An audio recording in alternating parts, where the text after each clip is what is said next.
Assalamualaikum warahmatullahi wabarakatuh. Halo semua, kembali lagi di channel Raider Manhwa. Kali ini Mimin akan melanjutkan sebuah komik yang berjudul Sang Iblis Pemakan Jiwa. Dan apabila kalian masih bingung dengan alur ceritanya, kalian bisa cek deskripsi atau langsung saja menuju playlist yang ada di halaman channel ini untuk memulainya dari part 1. Tanpa basa-basi lebih jauh, mari kita masuk di part 5. Cerita dimulai setelah mendengar alasan sebenarnya mengapa pertunangan itu dibatalkan. Taisan berkata, jadi singkatnya ada seseorang yang mengirimkan sebuah lamaran pernikahan kepada Harin. Lalu karena lamaran itu berasal dari keluarga Zhongli yang tergabung di dalam aliansi Murim, maka sang pemimpin Menerion telah berada pada keputusan yang begitu sulit untuk memutuskan menyudahi pertunangan ini karena tindakanku. Soyun berkata, tetapi hal itu masihlah belum diputuskan karena nona muda masih menentang akan keputusan itu. Melihat ekspresinya yang begitu sulit untuk melanjutkan kata-katanya, Taisan bergumam, aku rasa kalau ini begitu berat baginya apabila terus menentang pada situasi yang seperti ini. Lalu Taisan berkata, aku yakin kalau kau datang ke tempat ini tidak hanya untuk mengatakan itu saja. Jadi apakah Menerion mengirimmu karena mereka begitu takut kalau keluarga Zhongli akan macam-macam kepadaku? Setelah menarik nafas panjangnya, Soyun berkata, apa yang kau katakan memanglah benar. Aku telah diperintahkan oleh nona muda untuk melindungimu. Dengan santainya Taisan berkata, aku tahu yang kau maksud. Kau ingin mengatakan kalau keluarga Zhongli itu adalah sekumpulan orang-orang yang begitu jahat. Tetapi asal kau tahu kalau mereka adalah para pengecut. Seketika itu juga Taisan langsung tersenyum. Ia begitu ingat tentang keluarga itu. Taisan bergumam, dulu ketika aku menyapu aliansi Murim, Zhongli adalah salah satu dari keluarga yang aku hancurkan. Ketika 5 pasukan utama aliansi Murim dan juga para prajurit elit terkemuka dari 10 keluarga yang lainnya melakukan penyerangan kepada kultus demonik, maka terjadilah sebuah peperangan yang begitu mengerikan. Akan tetapi sebanyak apapun mereka mengerahkan pasukan mereka, namun tetap saja mereka sama sekali tidak akan bisa mengalahkan sang Heavenly Demon. Di saat itu 90% pasukan aliansi Murim telah kehilangan nyawa mereka, dan sisanya melarikan diri setelah mereka menyadari kalau kekalahan adalah sesuatu yang pasti. Dan orang-orang yang melarikan diri itu adalah keluarga Zhongli. Kemudian Taisan pun langsung bangkit dari tempat duduknya, lalu ia berkata, kau mengatakan kalau kau akan melindungiku. Asal kau tahu semakin aku memikirkannya, maka hal ini akan menjadi semakin menarik. Jadi mari kita lihat apa yang bisa kau lakukan. Apakah kau akan bisa menghentikan mereka ataukah tidak? Beberapa saat kemudian, ketika hari sudah malam, seperti biasanya Taisan langsung berjalan untuk menuju ke rumah bordir. Akan tetapi di saat itu Soyun telah mengikutinya dari arah belakang karena ia telah diperintahkan oleh nona muda untuk menjaga Taisan kemanapun ia pergi. Sambil tertawa tipis, Taisan bergumam, akhirnya aku telah menemukan seseorang yang layak untuk ditantang, dan hari ini aku telah berhasil membuka titik meridianku yang kedua. Namun Taisan merasakan kalau Soyun telah menatapnya dengan tatapan mata yang dipenuhi oleh kebencian. Bahkan di saat itu ia sama sekali sedikit pun tidak melepaskan pandangannya dari Taisan. Dengan kesalnya Taisan berkata, jika kau tidak suka dengan hal ini, maka kau tidak usah mengikutiku. Jadi akan lebih baik kalau kau pulang saja. Soyun pun berkata, aku sama sekali tidak akan kembali karena ini adalah sesuatu yang paling dasar yang bisa aku lakukan saat ini. Setelah menarik nafas panjangnya, Taisan bergumam, mungkin semua orang akan berpikir kalau aku yang telah menyeret mereka ke dalam masalah ini.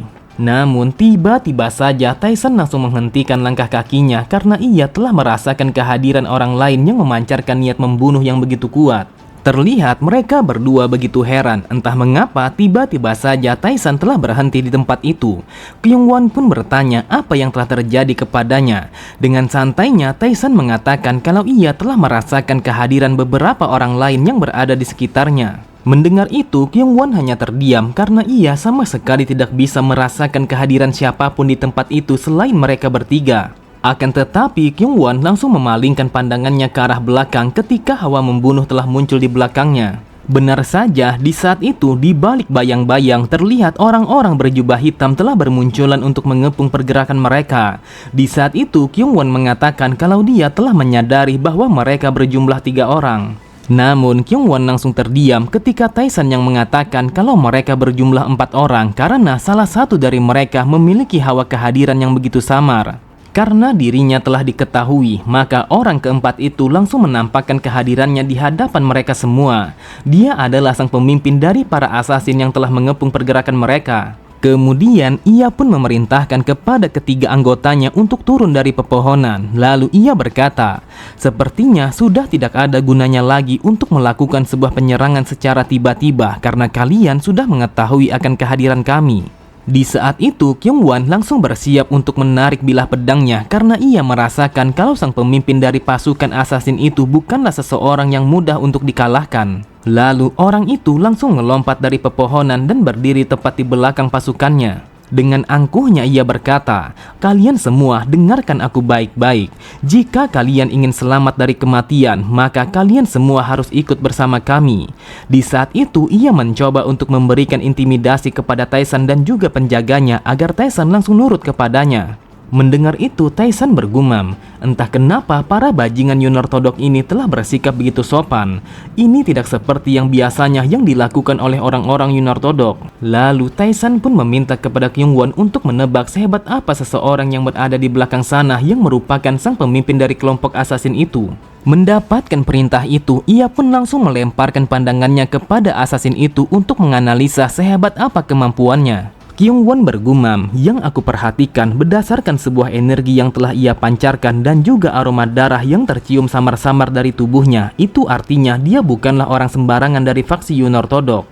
Dengan nada yang penuh percaya diri, Kyungwon mengatakan kalau orang itu memiliki sebuah kemampuan seni bela diri yang levelnya 3 tingkat lebih rendah daripada dirinya. Mendengar penilaian Kyungwon, terlihat Taesan langsung tertawa. Ia berkata, ini adalah waktunya untuk melihat apakah kemampuanmu telah berkembang ataukah tidak. Jadi tunggu apa lagi, lakukanlah sekarang juga. Tanpa pikir panjang sedikit pun, Kyungwon langsung melangkahkan kakinya untuk menghampiri mereka semua. Terlihat ketiga orang itu langsung terdiam, wajahnya menjadi pucat karena mereka telah tertekan dengan energi yang dipancarkan oleh Kyungwon. Bahkan di saat itu mereka sama sekali tidak bisa menggerakkan tubuh mereka setelah Kyungwon yang berjalan melewati mereka semua.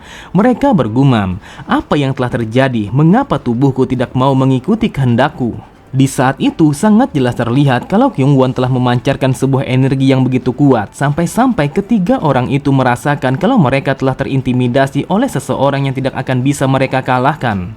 Ketika melihat Kyungwon yang datang menghampirinya, dengan angkuhnya orang itu berkata, dasar bodoh, apakah kau berpikir untuk menghentikanku hanya seorang diri? Aku tahu kalau kau telah memancarkan sebuah energi yang sangatlah luar biasa. Tetapi dengarkan aku baik-baik, berhentilah untuk bertingkah seperti seseorang yang kuat karena kau tidak akan mungkin bisa mengalahkanku. Jadi ikutlah bersama kami dengan tenang. Namun setelah mengatakan itu, ia pun langsung menebaskan bilah pedangnya dengan serangan yang begitu cepat dan juga senyap. Akan tetapi dengan sangat cepat Kyungwon langsung memiringkan tubuhnya ke arah belakang untuk menghindari serangan itu. Namun ketika Kyungwon sedang lengah, orang itu langsung bersiap untuk memberikan serangan yang kedua dengan cara menebaskan bilah pedangnya untuk memotong leher Kyungwon. Dengan begitu cepat, Kyungwon langsung menarik bilah pedangnya untuk menghalau serangan itu. Ia berpikir, kalau saja aku terlambat untuk memblokir serangan ini, sudah pasti kalau aku akan mati. Kemudian setelah berhasil menghindari serangan itu, ia pun langsung mengayunkan bilah pedangnya dan bersiap untuk melakukan serangan balik. Di saat itu, sebuah pertarungan yang begitu sengit telah terjadi antara Kyungwon melawan asasin itu. Bahkan terdengar dengan begitu jelas kalau benturan pedang mereka telah mengirimkan gelombang kejut yang beriak di udara. Pada awalnya, sebuah pertarungan yang ditunjukkan oleh mereka terlihat begitu hebat dan juga seimbang. Akan tetapi tidak membutuhkan waktu yang lama bagi Kyungwon untuk membalikan keadaan kepada orang itu. Sambil menghindari sebuah tebasan yang dilancarkan oleh Kyungwon, ia bergumam, apa yang telah terjadi? Aku sama sekali tidak menyangka kalau dia jauh lebih hebat daripada yang aku perkirakan. Sepertinya aku terlalu meremehkannya karena dia hanyalah seorang penjaga tuan muda kedua. Lalu karena ia telah melihat sebuah celah yang dibuat oleh Kyungwon, ia pun langsung melompat untuk menebaskan bilah pedangnya dengan menggunakan segala kemampuannya. Ia begitu yakin kalau Kyungwon sama sekali tidak akan bisa menghindari serangan itu. Pada sisi yang lain, dengan paniknya Soyun berkata, wahai tuan muda, kita harus membantunya karena situasinya sangatlah berbahaya. Akan tetapi Taisan hanya menanggapinya dengan santai sembari mengatakan, "Kita tidak perlu membantunya karena ini akan berakhir hanya dengan satu serangan." Mendengar perkataan Taisan, ia pun langsung melemparkan pandangannya ke arah pertarungan Kyungwon setelah dentuman suara pedang telah bergema di tempat itu. Di saat itu, sebuah kilatan pedang telah bersinar di tempat itu karena Kyungwon telah berhasil menebaskan bilah pedangnya untuk memotong salah satu dari tangan asasin itu. Terdengar orang itu langsung berteriak kesakitan setelah salah satu dari tangannya telah terputus dan terlempar ke udara. Ia sama sekali tidak menyangka kalau dia akan kalah dari seseorang yang bekerja sebagai seorang penjaga. Melihat pertarungan itu, Soyun bergumam, hal ini sama sekali tidak mungkin. Dia hanya membutuhkan 5 kali ayunan pedang untuk bisa mengalahkan seseorang yang sehebat itu. Tepat di belakangnya, Taisan berkata, sangat disayangkan kalau dia hanya bisa memotong tangannya saja. Aku rasa kalau dia harus berlatih lebih keras lagi agar ia bisa membunuh orang itu dengan mudah. Di saat itu, Soyun mendengar kalau Taisan telah mengatakannya dengan nada yang begitu kecewa. Sambil melemparkan pandangannya ke arah Taisan, ia kembali bergumam. Sebelumnya, Kyungwon sama sekali belum sampai pada tingkatan yang seperti ini.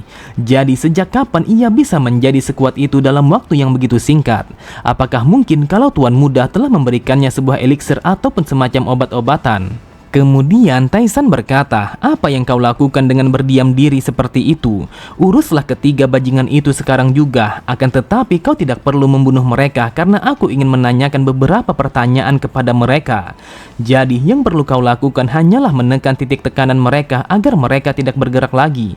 Mendapatkan perintah itu, ia pun langsung bergerak dengan sangat cepat untuk melawan orang-orang yang tersisa. Benar saja, tidak membutuhkan waktu yang lama bagi Soyun untuk mengalahkan dan juga menekan titik tekanan mereka berdua. Terlihat Soyun begitu heran saat menyadari kalau salah satu dari mereka telah menghilang begitu saja dari hadapannya. Namun tiba-tiba saja Soyun sangatlah terkejut ketika merasakan kalau salah satu dari mereka telah berada di belakangnya. Ia pun langsung melemparkan pandangannya ke arah belakang untuk mencari tahu apa yang akan dilakukan oleh asasin itu. Akan tetapi ia sangatlah terkejut ketika asasin itu yang langsung berlari untuk melancarkan sebuah serangan kepada Taisan. Benar saja, di saat itu bilah pedang yang digunakan oleh asasin itu hampir menusuk leher Taisan karena ia berpikir kalau Taisan adalah seseorang yang paling lemah di antara mereka semua. Akan tetapi dengan sangat cepat Kyungwon langsung menghajar orang itu dengan cara menghempaskan kepalanya ke arah tanah sehingga membuat orang itu langsung tidak sadarkan diri. Kemudian Kyungwon bertanya kepada Taisan apakah dia baik-baik saja. Namun Kyungwon langsung terdiam ketika melihat Taisan yang telah melemparkan pandangannya ke arah asasin itu yang telah melarikan diri. Taisan bergumam, apa yang ia lakukan? Dia memilih untuk menyelamatkanku daripada mengejar asasin itu yang telah melarikan diri. Melihat Taisan yang telah menatapnya dengan tatapan mata yang begitu dingin, Kyungwon pun langsung mengepalkan kedua tangannya sembari berkata, wahai Tuan Muda, aku minta maaf karena aku telah membiarkan asasin itu melarikan diri. Sambil memperhatikan Kyungwon yang meminta maaf, Taisan bergumam, jika ini terjadi di saat aku masih menjadi sang Heavenly Demon, maka perbuatan yang seperti ini adalah sebuah perbuatan yang sama sekali tidak bisa dimaafkan. Namun entah kenapa di saat ini aku merasakan kalau aku tidak bisa semarah itu kepadanya. Apakah jiwa tubuh ini telah menahan rasa amarahku yang seharusnya akan meledak-ledak karena dia telah gagal melakukan tugasnya? Lalu Taisan berkata, kau tidak perlu mengejarnya karena hal itu bisa saja akan membahayakanmu. Jadi yang perlu kau lakukan hanyalah mengikat ketiga bajingan itu. Beberapa saat kemudian, setelah mengikat ketiga asasin itu, Taisan berkata, karena kita telah menangkap ketiga bajingan ini, lantas apa yang harus kita lakukan kepada mereka? Apakah mungkin untuk membunuh mereka dengan cara yang paling menyakitkan adalah sebuah pilihan yang terbaik? Mendengar itu, terlihat wajah mereka begitu pucat yang seakan-akan merasakan kalau Taisan benar-benar akan membunuh mereka semua. Bahkan nada bicara yang diucapkan oleh Taisan telah menimbulkan rasa takut yang amat dalam di hati mereka. Dengan lirihnya, salah satu dari mereka berkata, wahai Tuan Muda, aku mohon tolong ampuni kami dan aku berjanji kalau aku akan menjawab semua pertanyaan Anda. Namun setelah mengatakan itu, tidak ada satupun dari ketiganya yang mau membuka mulut ataupun berbicara siapa yang telah mengirim mereka semua. Melihat mereka yang masih menutup mulut, Taisan kembali berkata, dengarkan aku baik-baik karena kalian sama sekali tidak ingin berbicara, maka aku memastikan kalau kalian akan mati dengan cara yang menyakitkan, yang bahkan rasa sakitnya tidak akan bisa kalian bayangkan. Seketika itu juga salah satu dari mereka langsung berteriak dengan sangat keras sembari berkata, "Wahai Tuan Muda, kami adalah orang-orang yang berasal dari Sekte Naga Merah, dan orang yang mengirim kami adalah Sang Wakil Master. Tetapi sebelum kami ke sini, kami telah menghajar semua orang yang telah menolak untuk membayar pajak perlindungan kepada kami. Lalu kami juga telah mengacaukan sebuah penginapan karena mereka tidak mau melayani kami." Di saat itu ia begitu panik sampai-sampai ia telah mengatakan sesuatu yang sama sekali tidak pantas untuk disampaikan. Namun tiba-tiba saja ia langsung terdiam ketika Tae-san yang langsung berpaling meninggalkannya. Kemudian Tae-san memerintahkan kepada Kyung-won untuk membawa ketiga asasin itu. Lalu ia berkata, selama mereka masih berbicara, maka mereka semua akan tetap hidup. Jadi perintahkan kepada seseorang untuk menuliskan apa saja yang mereka katakan. Tetapi begitu mereka berhenti berbicara, maka bunuhlah mereka semua. Pada sisi yang lain, Soyun bergumam, apakah mungkin kalau Tuan Muda akan tetap ingin pergi ke tempat itu meskipun setelah terjadinya situasi yang seperti ini? Aku rasa kalau dia adalah seseorang yang sangatlah gila. Beberapa saat kemudian, mereka pun telah sampai pada rumah bordir langganan Tae-san. Dan tidak membutuhkan waktu yang lama, Tae-san langsung memilih salah satu dari wanita penghibur yang telah menunggu kedatangannya. Di saat itu, Kyung-won dan juga Soyun hanya bisa berdiam diri untuk menjaga pintu masuk ruangan Tae-san. Namun di saat itu tidak ada satu patah kata pun yang keluar dari mulut mereka untuk memulai pembicaraan. Terlihat wajah mereka langsung memerah ketika terdengar jeritan seorang wanita yang bergema di tempat itu sampai-sampai jeritannya telah terdengar ke lantai dasar. Lalu Soyun melemparkan pandangannya kepada Kyung-won untuk mencari tahu bagaimana reaksinya setelah mendengar suara jeritan itu. Soyun berkata, "Kyung-won, apakah kau tidak ingin masuk ke dalam sana dan memeriksa apa yang telah terjadi kepada Tuan Muda?" Dengan wajah yang begitu merah, Kyung-won berkata, "Aku sama sekali tidak berniat untuk masuk ke dalam sana karena yang perlu kita lakukan hanyalah berjaga di tempat ini sampai pagi." Mendengar itu, Soyun bergumam, entah kenapa dia bereaksi seperti itu. Apakah mungkin kalau jeritan yang seperti ini telah terjadi pada setiap kali Tuan Muda bermain-main di tempat ini? Kyung-won berkata, "Inilah sebabnya aku begitu canggung untuk mengajakmu ke tempat ini, karena aku rasa kalau kau tidak akan tahan untuk mendengar jeritan ini." Pada sisi yang lain, terlihat ketiga asasin itu hanya bisa terdiam ketika jeritan itu telah bergema di dalam kepala mereka, sehingga jeritan itu langsung merangsang indera mereka. Oke semua, cukup sampai di sini dulu pembahasan alur cerita kita. Sampai jumpa di video selanjutnya. Wassalamualaikum warahmatullahi wabarakatuh.